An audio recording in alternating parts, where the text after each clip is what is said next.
ইরানের পক্ষে নেওয়া যাবে কি? যারা ইরানের পক্ষে থাকেন সমস্যা নেই, কিন্তু রাফেজিদের পক্ষে থাকা যাবে না। এটা বলতে ভুলে গেলাম আজকে কিভাবে। চাপায়ের সব লোকই তো রাফেজিদের পক্ষে, তাই না? কিছু লোক আছেন না, বললে আবার ইট পাটকেল শুরু করবেন। করেন করেন, সমস্যা নেই। শোনেন শোনেন শোনেন শোনেন, কথাটা বলে ভালো করেছেন, ভুলে গেছিলাম। শোনেন, দোয়া পড়ার না পড়তে আপনারা উঠে গেছেন, কত সুন্নাত পড়লেন। শোনেন, রাফেজি শিয়ারা ইহুদি খ্রিস্টানদের চেয়েও বেশি খারাপ। কারণ হলো এরা, এই ইরানের রাফেজি শিয়ারা, এরা আবু বকর, ওমর, ওসমান, আয়েশা, হাফসা সহ যত সাহাবী, যত তাবি, যত তাবে তাবি, যত ইমাম, মুহাদ্দিস, উলামা ইকরাম এবং সুন্নি যারা, তাদের সবাইকে কাফের বলে থাকে। আস্তাগফিরুল্লাহ, আস্তাগফিরুল্লাহ। খোমেনি নিজে তার বইয়ে লেখছে, বই আমার কাছে সংগ্রহে আছে, যাবেন, লেখছে। এগুলো তো বললে আপনারা বলবেন যে ইহুদির দালাল একটা মুজাফফর। ভালো, বলেন, সমস্যা নাই।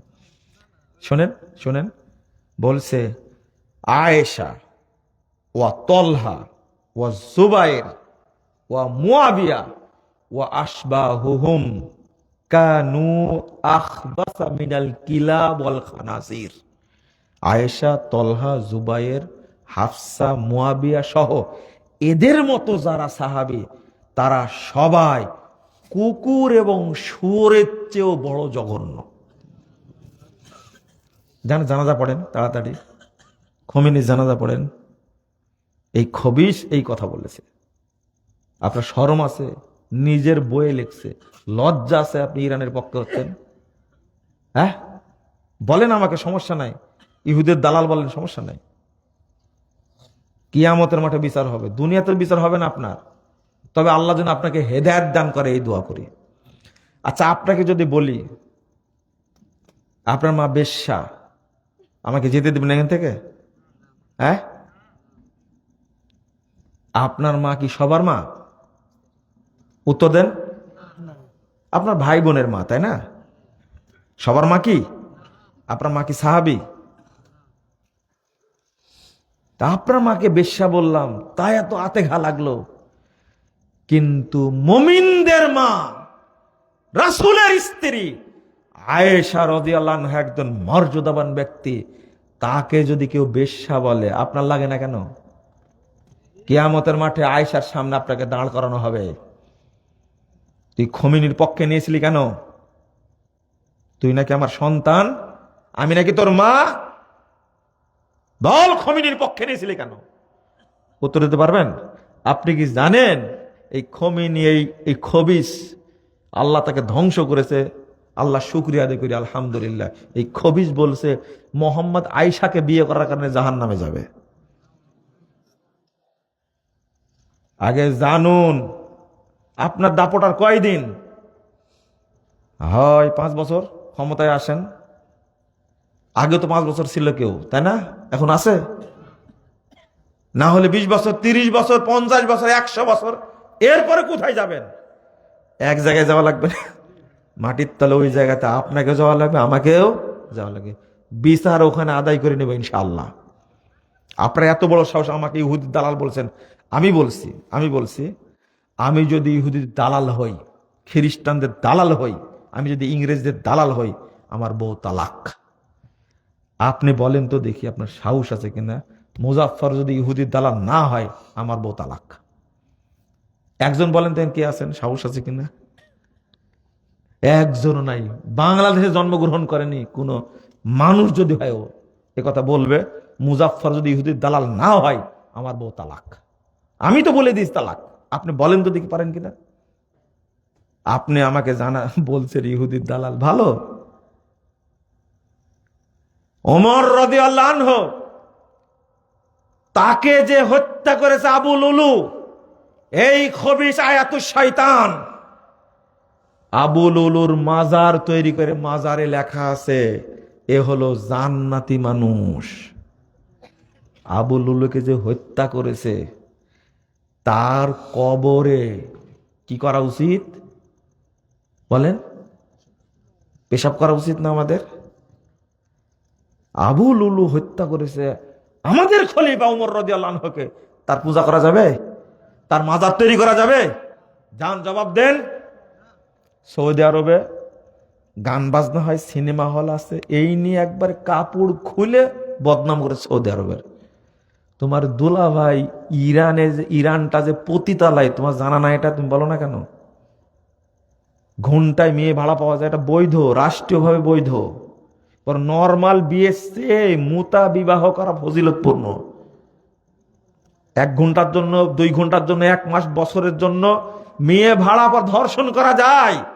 যে দেশে 1 ঘন্টার জন্য, 1 ঘন্টা, আধা ঘন্টার জন্য মেয়ে ভাড়া পাওয়া যায়, এটা বৈধ রাষ্ট্রীয়ভাবে, ওই দেশে বেশ্যালয় দরকার আছে? তুমি জ্ঞান পাবে, তুমি চিনো না কেন? তুমি জানো না কেন? ফাইজলামি, তুমি জানো কত নোংরা কথা বলেছে। শুধু তাই না, যদি এই মুতা কন্টাক্ট সাময়িক বিবাহ যারা করে তাদের ফজিলত, যারা কন্টাক্ট বিয়ে করবে তাদের জন্য তাদের ইমাম সুপারিশ করে জান্নাতে নিয়ে যাবে। 1 শুধু না, ওইটার বলবো না, এত খারাপ কথা বলা যায় না, লিখেছি পড়ে নিন, কত খারাপ কথা বলতে পারবো না। এরপরে বলছে এরা সহবাস করতে গেলে যে কথাগুলো হয় দুইজনার, প্রত্যেকটা কথায় এক একটা ফেরেস্তা জন্ম নেয়, আর এই ফেরেস্তারা তার আমুল নামায় কিয়ামত পর্যন্ত কি লিখতে থাকে। এই থামেন আগে, এরা গোসল করার সময় যে পানির ফোঁটা বের হয়, এই পানির ফোঁটায় একটা ফোঁটায় 70,000 করে ফেরেস্তা জন্ম নেয়। যান পূজা করেন, যান ইরানের পূজা করেন, আবার জানাজাও পড়েন। ইজ্জত আছে আপনাদের? মুসলমান হওয়ার জন্য কি পড়ে জানেন? শিয়ারা কি পড়ে? আশহাদু আল্লা ইলাহা ইল্লাল্লাহ ওয়া আশহাদু আন্না আবা বকর ওয়া উমর ওয়া উসমান ওয়া আয়েশা ওয়া হাফসা ফিন্নার। আমি সাক্ষ্য দিচ্ছি যে আল্লাহ ছাড়া কোনো মাবুদ নাই, আরো সাক্ষ্য দিচ্ছি যে আবু বকর, ওমর, উসমান, আয়েশা, হাফসা, তলহা এরা হলো জাহান্নামী। এইটা স্বীকারোক্তি না দিলে কেউ শিয়া ধর্ম গ্রহণ করতে পারে না। আপনার হিসাব নিকাশ করেননি কেন এখন পর্যন্ত? আপনি আমাকে বলছেন ইরানের দালাল, কি ইসরায়েলের দালাল বলছে, তাই না? আচ্ছা, আমি কোনোদিন ইসরায়েলের পক্ষে বলেছি?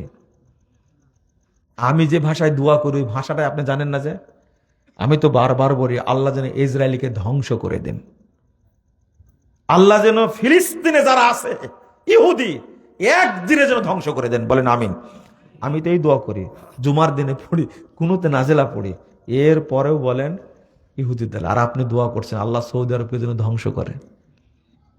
করেন দোয়া, ন্যাংটা হয়ে দোয়া করেন, দেখি কিছু পারেন কিনা। হারামাইন আছে কোথায়? সৌদি আরবে। এই খমিনি লেখছে আমরা সৌদি আরব দখল করে এই জেনাকারী বেশ্যা আয়েশাকে উঠায়া তার উপরে শাস্তি কার্য রজম করব তাকে। সুবহানাল্লাহ বলেন। কত সুন্দর কথা না? জানবেন আগে শিয়াদের সম্পর্কে, ইরান সম্পর্কে আমাদের জানাই নাই। এই ইরান, এই ইরানি শিয়ারা 2100 মানুষ মরেছে যাবত। কত কত 2100 মানুষ মরে, তাই নাড়ি ছিঁড়ে যাচ্ছে কাঁদতে কাঁদতে আপনার। কিন্তু এই ইরান, এই শয়তান সিরিয়াতে 40 লক্ষ মানুষ হত্যা করেছে। তোর কোথায় গেছিলেন? কোথায় গেছিলেন? রাশিয়ার পক্ষে না ইউক্রেনের পক্ষে? বলেন তাড়াতাড়ি বলেন। রাশিয়ার পক্ষে বলেন মাশাআল্লাহ মারহাবা।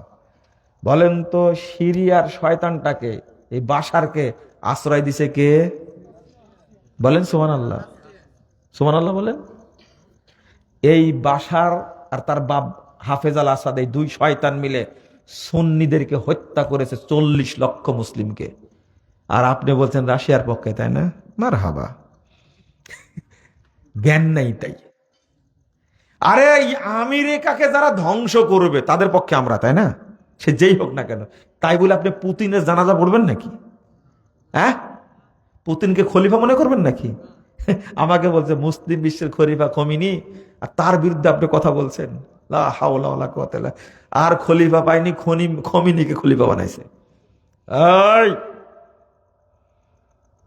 আপনার দুলাভাই হামলা করছে সৌদি আরবে, কুয়েতে, দুবাইয়ে, বাহরাইনে, সব জায়গায় জ্বালায় পড়ে দিচ্ছে, তাই না? যদি ওরা শুরু করে, এখন তো ন্যাংটা হয়ে গেছেন, তখন কি করবেন? মাটির তলায় ঢুকবেন? ওরা যদি শুরু করে, এ যাবৎ সৌদি আরব কোন হামলা করেছে? পারে না করতে, পারে না। ইয়ামানকে সোজা করে দিছে, বুঝেননি? হুতিদেরকে সোজা করে দিছে। সৌদি কিছুই পারে না, দুবাই কিছুই পারে না, বাহরাইন কিছুই পারে না। একটা বোমা ফেলেছে ইরানের উপরে। আপনি জ্ঞান পাপী, শয়তান চোখে মুতে দিয়ে চোখ অন্ধ করে দিছে, আপনি বুঝবেন না। আল্লাহ আপনাকে হেদায়েত দান করুক।